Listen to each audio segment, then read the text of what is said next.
It goes without saying that I've had a very fortunate life. After high school, I started at UCLA, and the war was going on. So the solution was simply to join the Navy V-12 Officer Training Program. Perhaps some of you were in the same situation, but it meant that you kept on with your education in science, math, naval history, and all that. Well, okay, I was going along with that.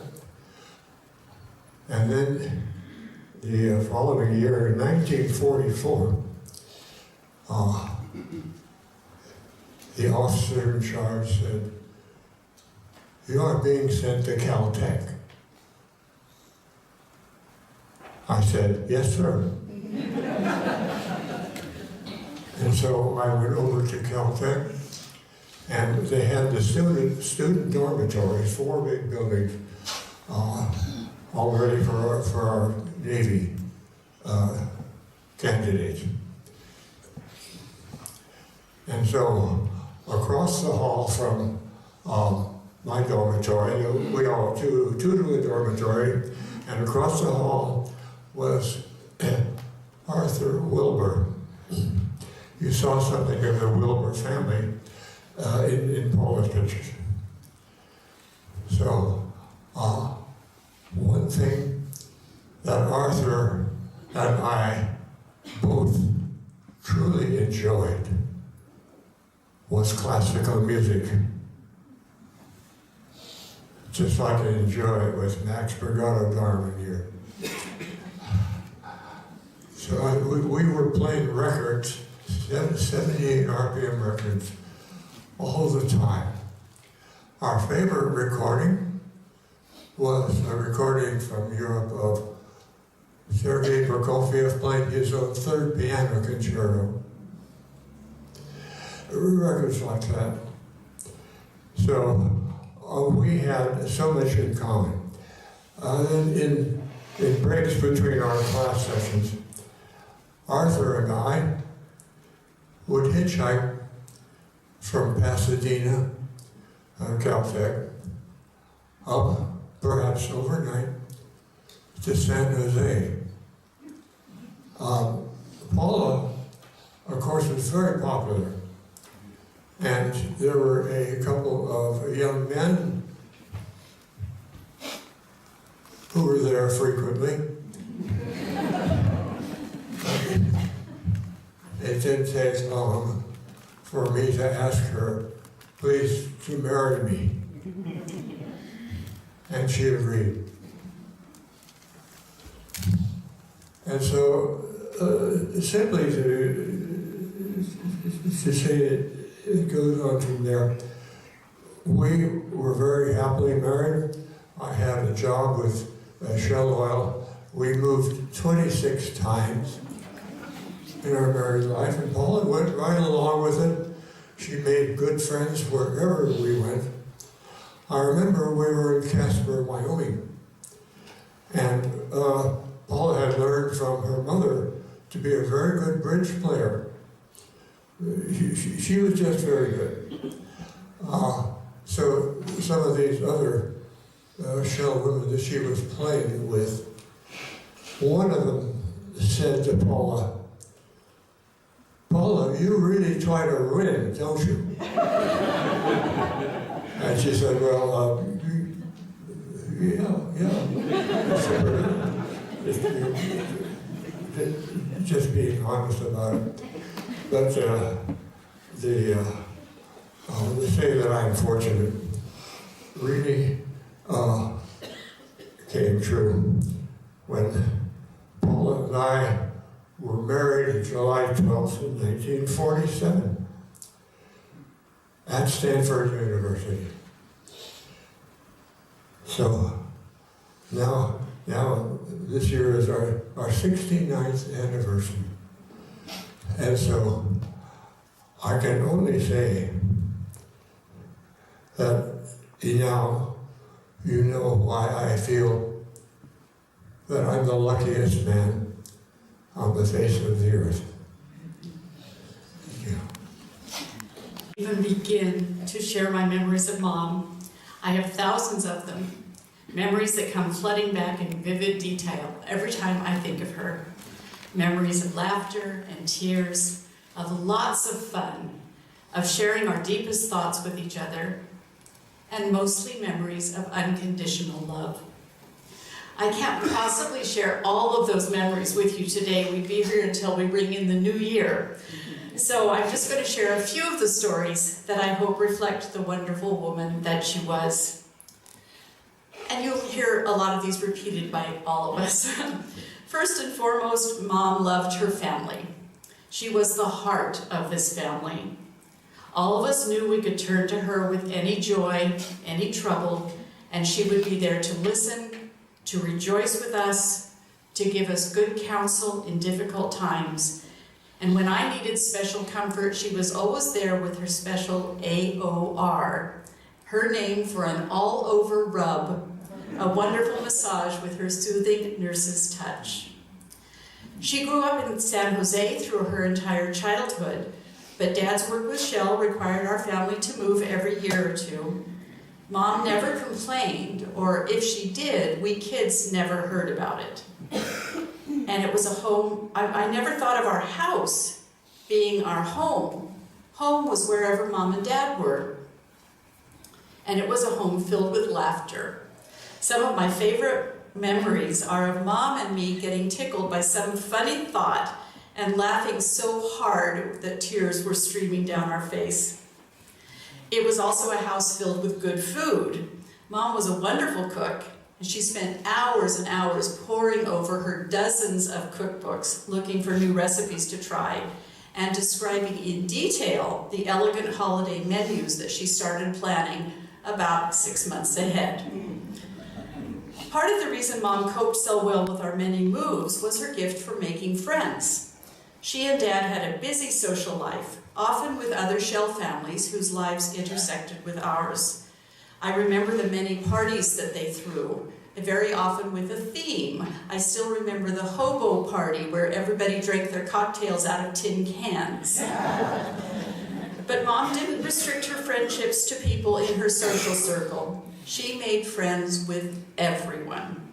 When I was a teenager, I would get a little embarrassed because she talked to everyone from the store clerk to the people on the elevator. But I've come to appreciate what a special gift that is. And these last 2 weeks, as I have visited the businesses that Mother used here in Pacific Grove and shared the news of her death with some of those people, you should have seen the faces of the people I talked to share with you that, like Mary Poppins, she was practically perfect. Mom had her dark side too. Many of you may not realize that she was spiteful and malicious. She was already an ace bridge player, and then a friend introduced her to the card game Spite and Malice about 20 years ago, and it quickly became her favorite game. Whenever I came up to Pacific Grove for a visit, Mom and I would usually be the first ones awake, and as soon as I would come down in the morning, she would look at me with a twinkle in her eye and pantomime dealing out a deck of cards, and I'd say, "Set 'em up," and she played to win. She would hoard those sevens as long as she could and choose not to play the cards that would help me, and I would get so frustrated I wanted to throw that deck of cards across the table at her. And how I wish she was here to play Spite and Malice with me. As you know, Mom's death was very unexpected. I'm sad we weren't with her at the end to hold her hand and tell her goodbye. But we're so fortunate that there were no loose ends to tie up. There were no regrets. She knew how much we loved her, and we knew how much she loved us. A dear friend who lost her husband of many years recently sent me a note this week with these wise words. You can grieve your mom being gone, and at the same time be so grateful you had her for so long. Judy was right. I'll never stop missing Mom, but I know what a fortunate daughter I was, what a blessed family we all were to have had this wonderful woman in our lives. Look at the ceiling and think of England.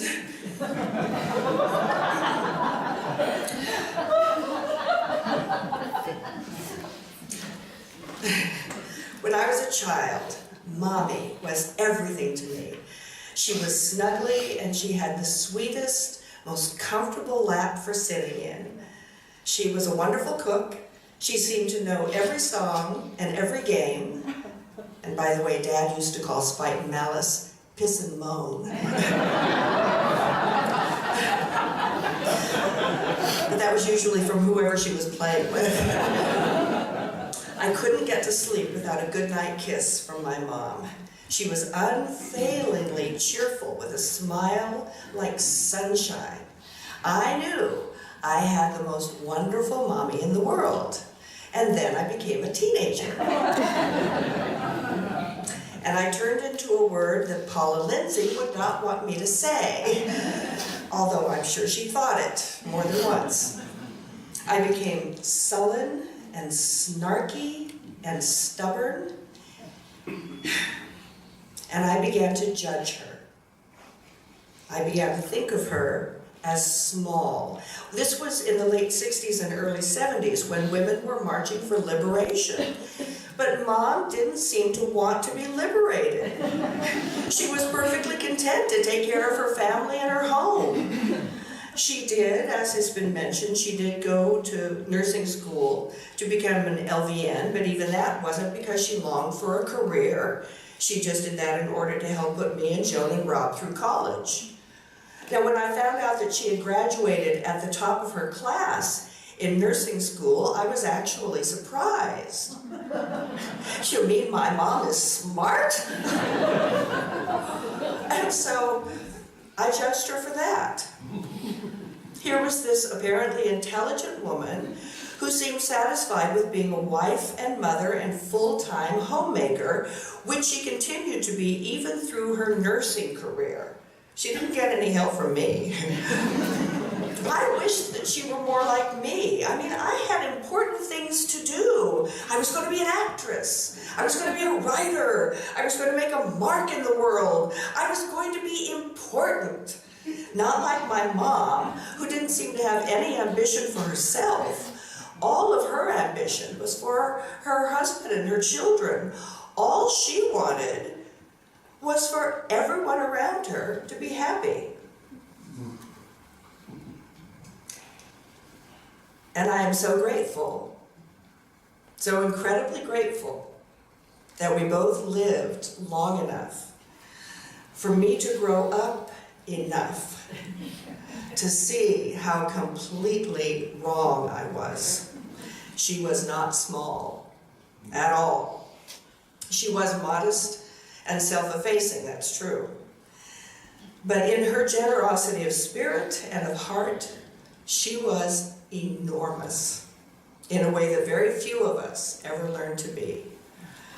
She was like the sun, spreading warmth and light wherever she was, not just on her family, but as Joan mentioned, bank tellers, waiters, pharmacists, people standing in line at the grocery store. All she wanted was for everybody around her to be happy. And I came to see that the world doesn't need any more eccentric, self-absorbed performers. There are plenty of us to go around, too many in fact. What the world needs is more loving kindness and more gentle. That there is no such thing as saying I love you often enough. I will have on my lips 1,000 unsaid I love yous and 1,000 unkissed. Alone in my own room, certainly much earlier than I thought was appropriate at the time. And I know hundreds of times I would wait for an excruciating long period, probably 90 seconds or so, and then start calling for her. And I did this hundreds of times, but I am quite certain there was not a single time when she did not respond, when she did not come. So, it's That's why I never went to a therapist. And when she'd come, she'd bring me water or rub my back or often sing lullabies, including one she wrote herself, clever girl. And it helped.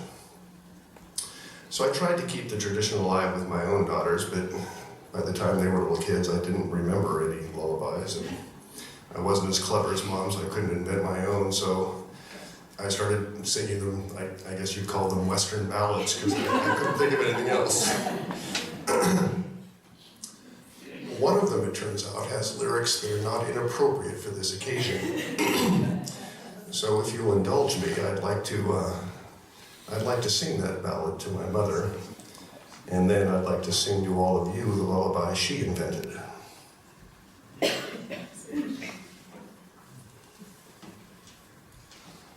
I'm also the least talented musician in the room, so.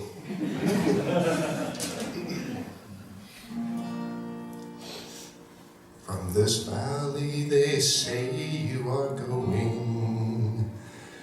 I will miss your bright eyes and sweet smile, for they say you have taken the sunshine that brightened our lives for a while. Come and sit by my side if you love me. Do not hasten to bid me adieu. And remember the whole Lindsay family and your boy who did love you so true.